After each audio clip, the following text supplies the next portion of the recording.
ya cuenta con un fondo de 20 millones, de los cuales ha desplegado 5, y una red de ángeles que es la más importante en México, con 170 ángeles activos.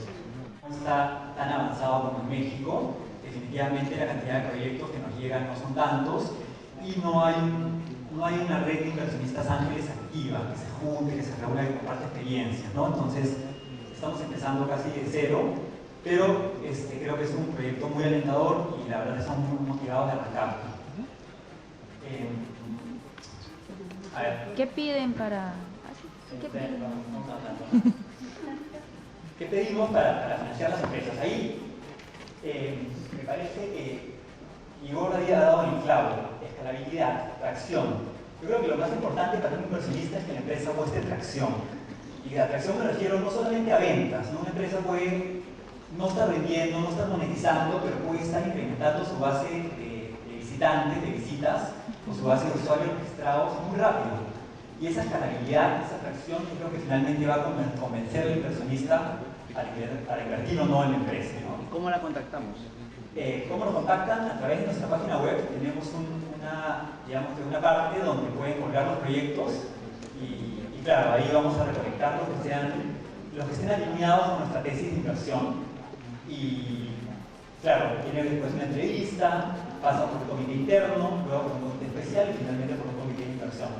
La idea es más o menos financiar a unas 5 empresas por año y la tesis del fondo es 4 años levantando capital, colocando el capital con un año de extensión y los 4 años siguientes digamos que vendiendo las empresas y saliendo las inversiones a un múltiplo, esperemos que sea mucho más alto, ¿no? Bueno, no tengo la presentación, pero igual me acuerdo, así que puede ser. ¿Próximas convocatorias? Próxima convocatoria, en realidad la empresa recién la vamos a lanzar en noviembre formalmente, así que la primera convocatoria probablemente sea a fines del primer trimestre de 2015. Bueno. ¿Cuál es la página? La página es angelventures.pc/Perú. Ahorita los va a redireccionar a México hasta mañana y ya van a encontrar la página Perú, pero todavía no van a postular sus proyectos hasta el próximo año, como decía. El proceso de financiar una startup son palabras como frustrante, agobiante, distractor, desmotivante, y la verdad es que financiar una startup es parte de la vida de una startup. Y una startup es parte de la vida del emprendedor en realidad. Así que financiar una startup, digamos que es también la parte de la vida de un emprendedor. Al igual que, por ejemplo, si es que la infancia, claro, la infancia es la idea, de repente la niñez es definir el producto, armar el equipo, de ahí cuando llegas a la adolescencia tienes que buscar capital.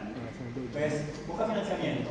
Ahora, buscar financiamiento no tiene que ser un proceso tedioso. Le pueden sacar mucho provecho de buscar financiamiento. ¿Por qué? Porque van a estar presentando su idea a una audiencia que son inversionistas que tienen experiencia invirtiendo en startups, entonces que conocen cuáles son los modelos más atractivos para hacer crecer una startup. Y en el peor de los casos, si no reciben capital, van a recibir mucho feedback, mucha retroalimentación que puede ser crítica para redefinir su idea y para que esa idea tenga éxito.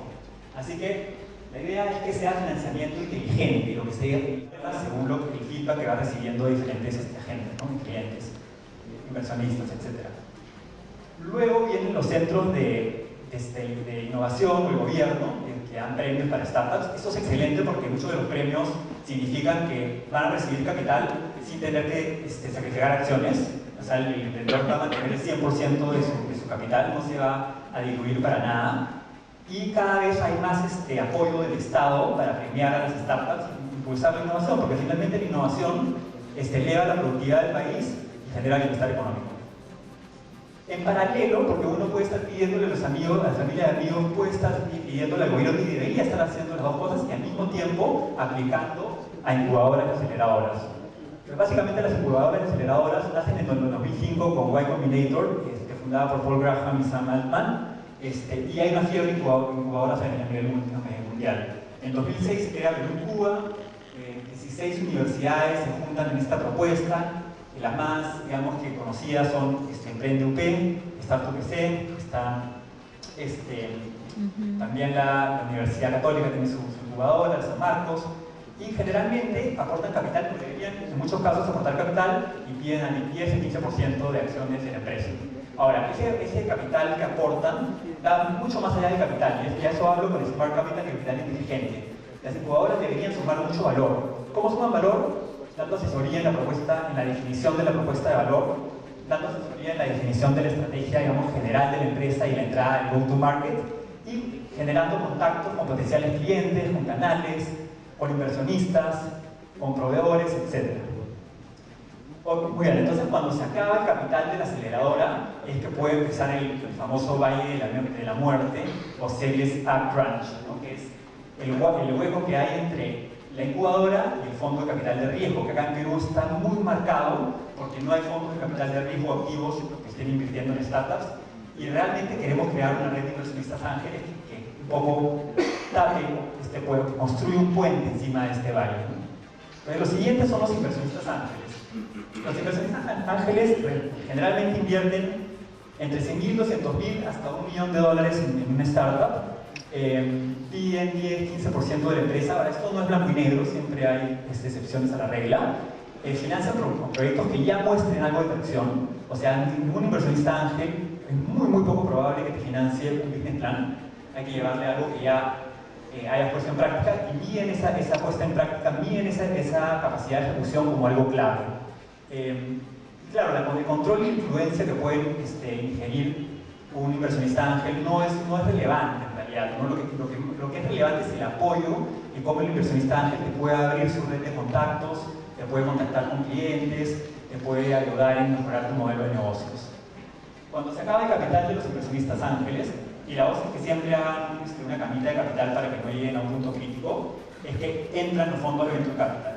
Entonces ahí sí se están hablando de tickets de inversión de 1 o 2 millones de dólares por el 15-20% de la empresa. Entonces, si financian una empresa, no sé, con 2 millones de dólares por el 20%, están hablando de una empresa que tiene una valorización de 10 millones, ¿no? Que en Perú todavía no hay muy pocas, casi ninguna.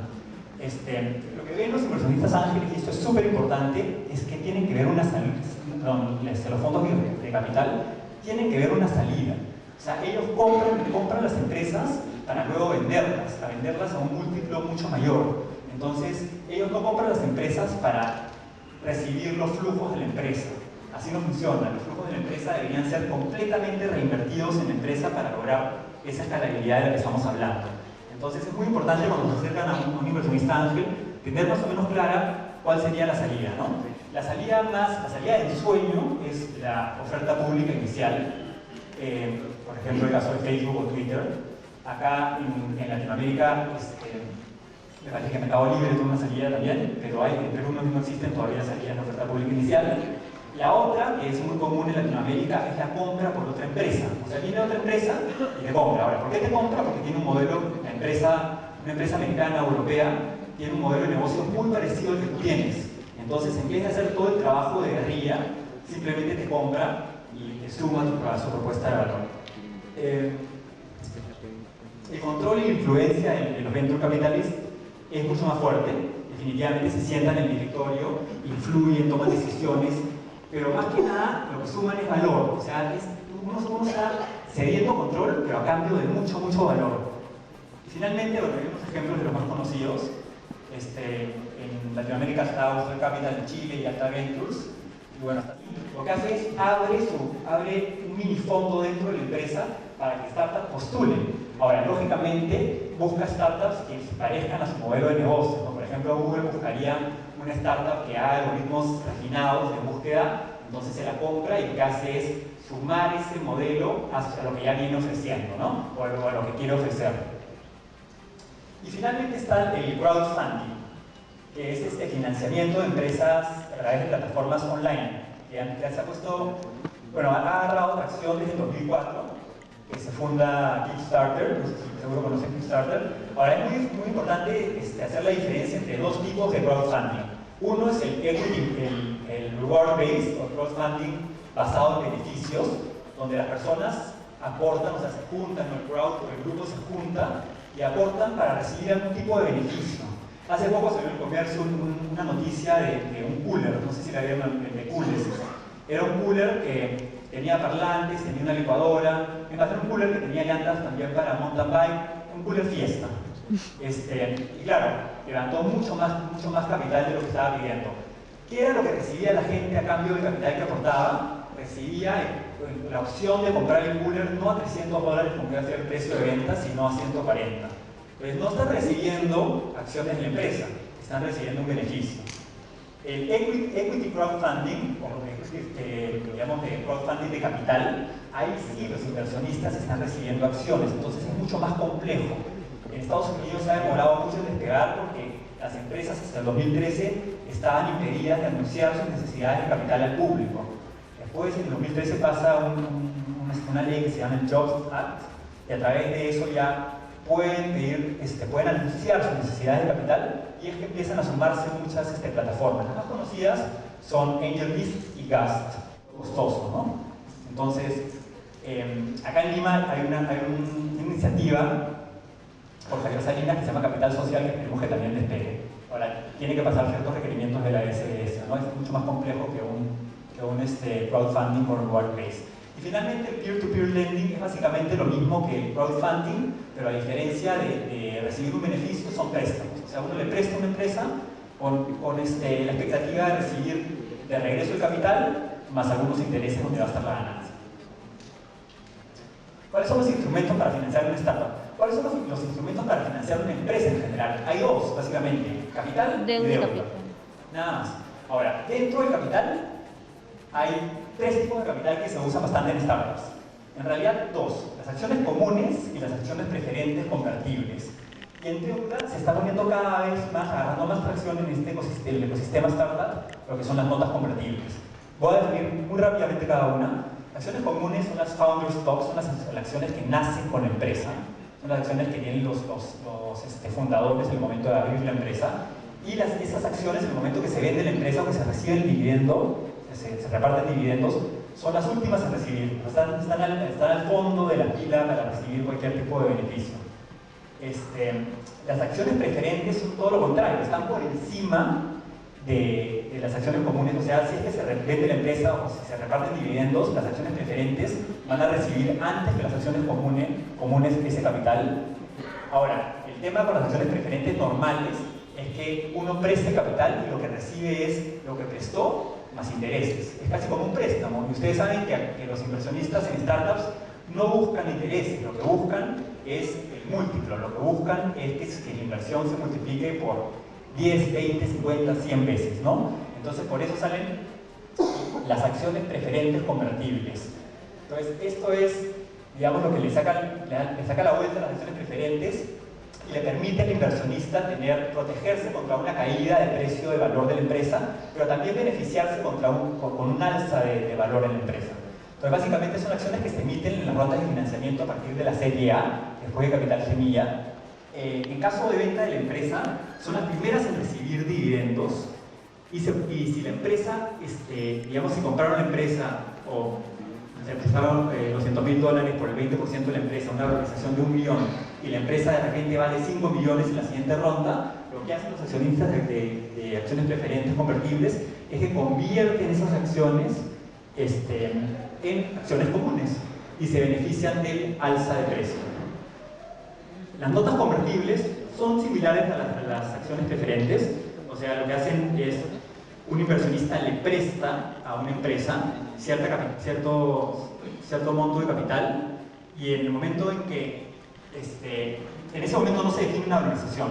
En la siguiente ronda, cuando se levanta capital ya en una serie formal de inversión, es que esas notas convertibles se pueden convertir a acciones y beneficiarse del upside, ¿no? Del alza de valor de las acciones. Ahora se pone un cap para que los accionistas no se diluyan demasiado, y siempre tiene un descuento al valor empresa. O sea, si es que, por ejemplo, si la empresa se valoriza en 4 millones, ellos pueden acceder a un valor de 3, ¿no? Tienen un descuento de entre 20% promedio. Y por último están los préstamos directos. Esto es muy poco común, en Perú no lo van a ver. Generalmente los préstamos directos se hacen en empresas que han pasado por varias rondas de financiamiento, en startups, entonces donde el riesgo es muy bajo. ¿Y quiénes los hacen? Los hacen inversionistas que ya conocen el modelo de financiamiento de startups y que saben que el riesgo entre una serie B o una serie C de financiamiento va a ser muy bajo. Entonces aprovechan eso y cubren una parte de lo que necesita la empresa con capital y el resto con euro. Y dos, piensen en esos tres rubros. Entonces necesita $50.000. ¿A quién se los pide? Se los pide a las incubadoras y aceleradoras. Puede ser un premio del gobierno también. En ese momento, si la empresa, si está pidiendo $50.000 por 10% de la empresa, quiere decir que la empresa vale $500.000. Ahora, está vendiendo 10, o sea, se está quedando con 90% de la empresa. 90% de $500.000, el valor para el empresario en ese momento es de $450.000. Ahora, se le van a acabar los $50.000, necesita escalar, la escalabilidad es clave, así que va a tener que volver a pedir capital. ¿Para qué? Para llevar su producto, ya no la versión 1.0, sino la versión 2.0. Y eso es clave, porque uno va cada vez mejorando su producto y cambiando su producto a medida que va recibiendo el feedback de los clientes. Entonces quiere llevar el producto a la versión 2.0.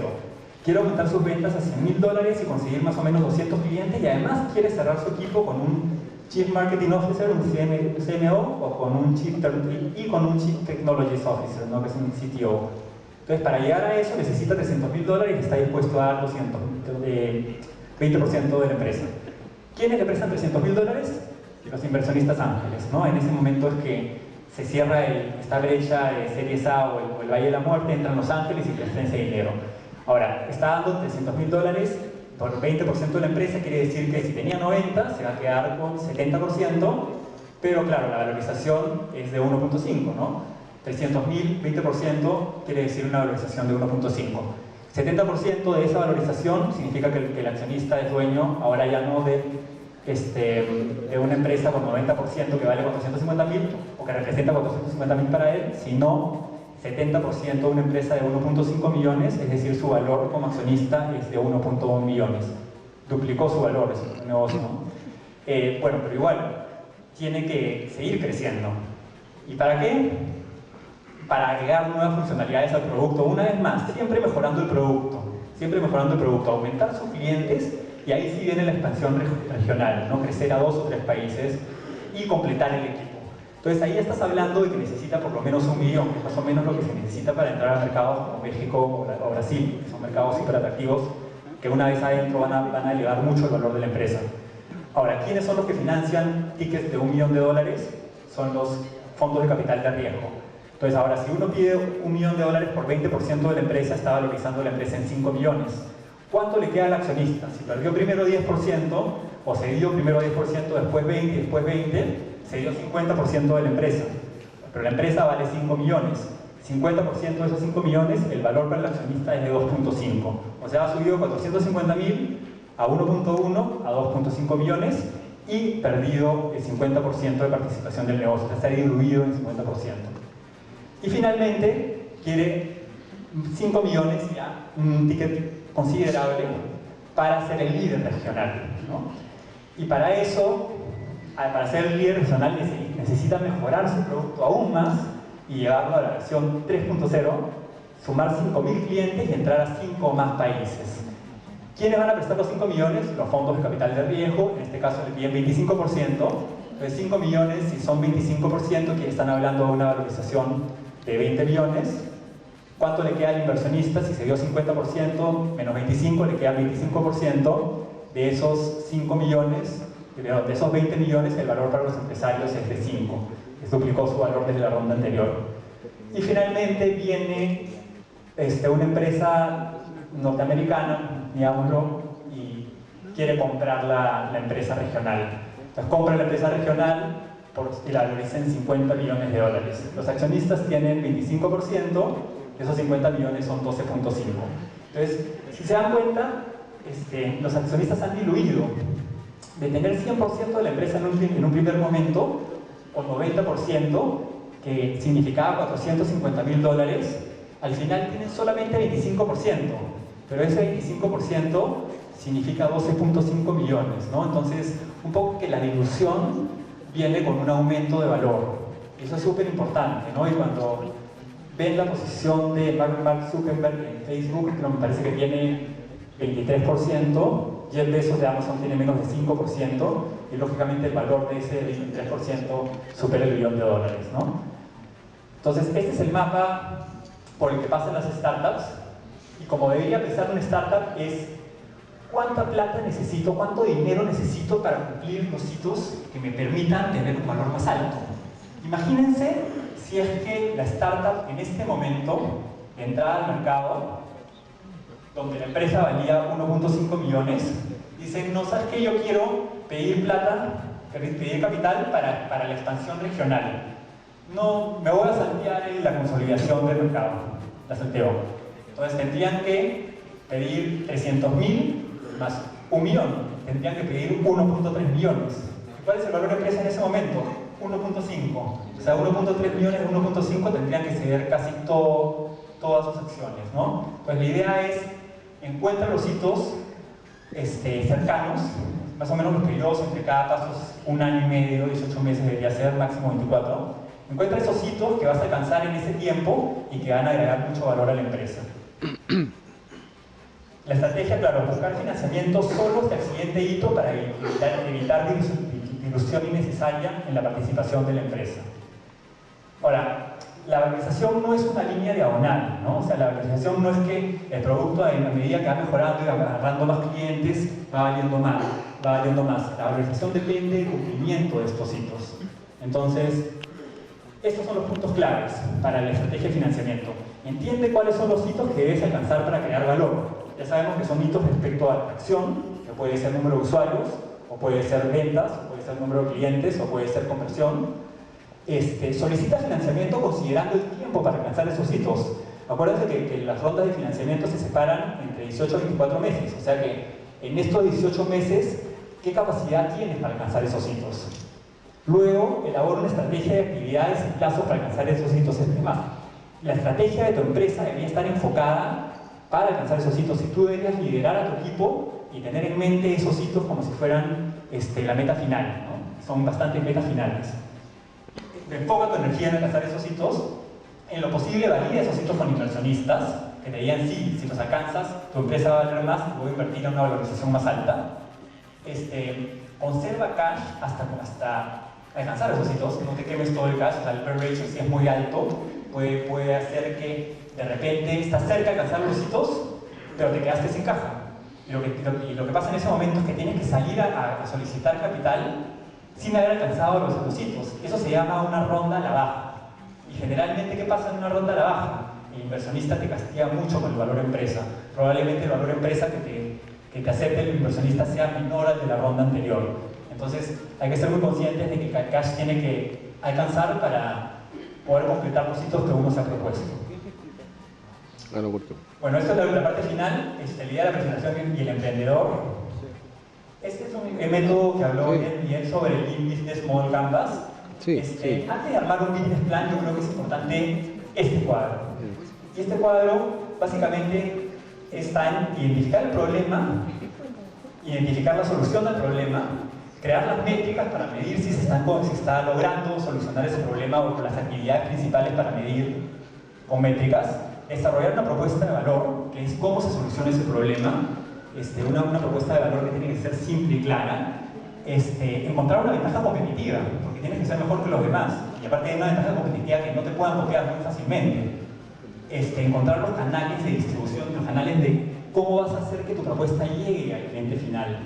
Eso a veces es muy difícil. Los canales tienen que encontrar valor en adoptar tu propuesta. Si no encuentran valor, simplemente no van a confiar en ti y digamos que apostar en tu propuesta de valor. Definir el segmento de mercado. Esto es importante en un principio porque el segmento de mercado inicial tiene que ser lo que se llaman los early adopters. Los early adopters son los que adoptan inicialmente tu solución o tu tecnología. Si tú consigues que tu solución o tu propuesta de valor satisfaga a los primeros adoptores de tu tecnología, entonces vas a empezar a crear las primeras métricas que luego vas a mostrar al inversionista como dirección, y que el inversionista va a fijarse y que va a considerar antes que nada para poder invertir en tu negocio. Lógicamente el equipo es un aspecto clave, pero sin un buen equipo no se logra no se logran esas métricas, porque las métricas dependen de una buena capacidad de ejecución. Y finalmente, bueno, siempre hay que tomar en cuenta la estructura de costos. Básicamente está el costo de adquirir un cliente, lo que se llama el CAC, el Customer Acquisition Cost, y definir los modelos de ingresos. ¿No? Hay modelos de ingresos freemium, hay diferentes modelos de demo, después cobras, y medir el valor del cliente durante la vida de uso de tu producto, que se llama el lifetime value. Entonces, ¿qué es lo que debe hacer un emprendedor? Un emprendedor no se tiene que fijar en la solución, se tiene que fijar en el problema. Porque si se fija en la solución, puede acabar haciendo algo que nadie quiere. Entonces, lo principal es fijarse en el problema. Y luego, a través del problema, entender qué es lo que se necesita y ahí recién empezar a ver cómo lo soluciona. ¿En qué se fija el inversionista? El inversionista se fija en las métricas, porque las métricas demuestran tracción y la tracción demuestra capacidad de ejecución, y a través de las métricas se puede ver si el negocio está escalando o no está escalando. ¿Qué espera un inversionista? En documentos escritos, un one-pager, un documento de una página que resuma la propuesta de valor, un deck de presentación de 10 slides en PowerPoint más o menos, un plan de negocio. Ya en esta etapa, una vez que se tiene el business model definido, ya se redacta un plan de negocios. Hay muchos formatos, templates de planes de negocio en internet. Y claro, un marketing brochure. Además hay que hacer una presentación en vivo y estar preparado a hacer un elevator pitch. Además una presentación más larga de 15 a 20 minutos explicando bien el modelo de negocios.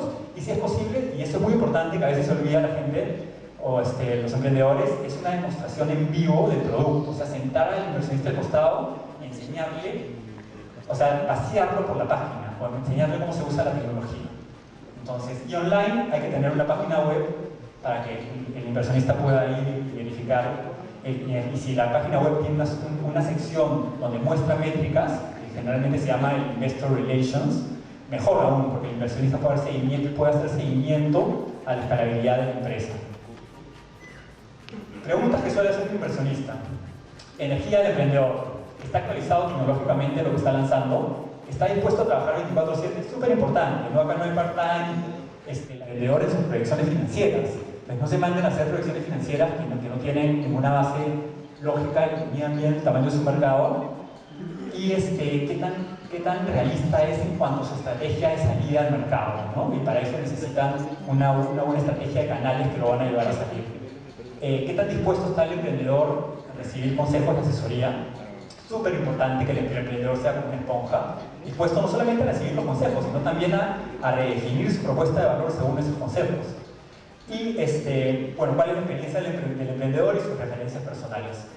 Ahora, mis recomendaciones son, antes que nada, construir el A-Team. El equipo lo es todo. ¿Y cómo construyes un equipo A1? A veces es difícil porque no hay fondos. Una startup está muy limitada de caja. Entonces, lo que se suele hacer es reservar 10% de las acciones de la empresa para otorgarlas a los digamos, los primeros trabajadores, ¿no? Los primeros trabajadores deberían recibir 10% de acciones. Ahora, no se las vas a dar desde el primer día. Se las vas a dar con un modelo que se llama vesting, que si le das, por ejemplo, 2% de las acciones, a partir del cuarto año, tercer año pueden vender 0.5, después del siguiente año le libera 0.5 más, después del siguiente año 0.5 más. ¿Por qué? Porque quieres que el emprendedor o que el trabajador te acompañe, no quieres que entre en la empresa, venda las acciones y se vaya al día siguiente, ¿no? Es una forma de tenerlo en tu equipo y mantenerlo en tu equipo por un tiempo. Tienen que medir los resultados, tienen que llevar las métricas del negocio, por lo menos, si no es semanalmente, mensualmente, mínimo trimestralmente, ¿no? Y las métricas pueden ser no solamente ventas, sino número de visitantes, número de likes, número de usuarios registrados, conversión, número de clientes. O sea, hay varias métricas y depende mucho del modelo de negocio que uno está lanzando. Finalmente, es súper importante estar en radar, como todos lo están hoy día. O sea, ir a conferencias, ir a charlas, hacer networking, romper esa barrera de la timidez y presentar su modelo de negocios. Van a recibir buen feedback, de repente a alguien le interesa su idea, o de repente alguien conoce a alguien que le podría interesar la idea. Si no están en radar, nadie se va a enterar. Mantenerse informado es súper importante, no solamente acerca de lo que pasa en cuanto a la industria o en cuanto a tu modelo mismo, sino qué está haciendo la competencia. O sea, hay que seguir muy de cerca la competencia y ver qué están haciendo para poder siempre hasta sacar funcionalidades que te hagan mejor que la competencia. Y finalmente, ser perseverante y ser flexible, o sea, evitar la frustración, tener un estado mental positivo, porque acá lo más difícil, lo que van a encontrar es gente muy terca, ¿no? Como ya dijeron anteriormente, y hay que convencerlos, y la única forma de convencerlos es mostrando energía, mostrando determinación, mostrando real compromiso con la idea. Bueno, eso es todo. Les estoy dejando mi cuenta de Twitter, la mía y la de la empresa. Hay unos blogs que les recomiendo. El primero, que se llama For Entrepreneurs, es muy bueno, es súper técnico y le da muchos de los conceptos de los cuales he hablado. El segundo es un blog mucho más casual. TechCrunch es un blog, una página web que habla de todas las noticias tecnológicas y de los financiamientos de las startups, que definitivamente ya muchos lo conocen. Y finalmente nuestra página web, que es el Blog Ventures VC. No sé si tenemos tiempo para preguntas.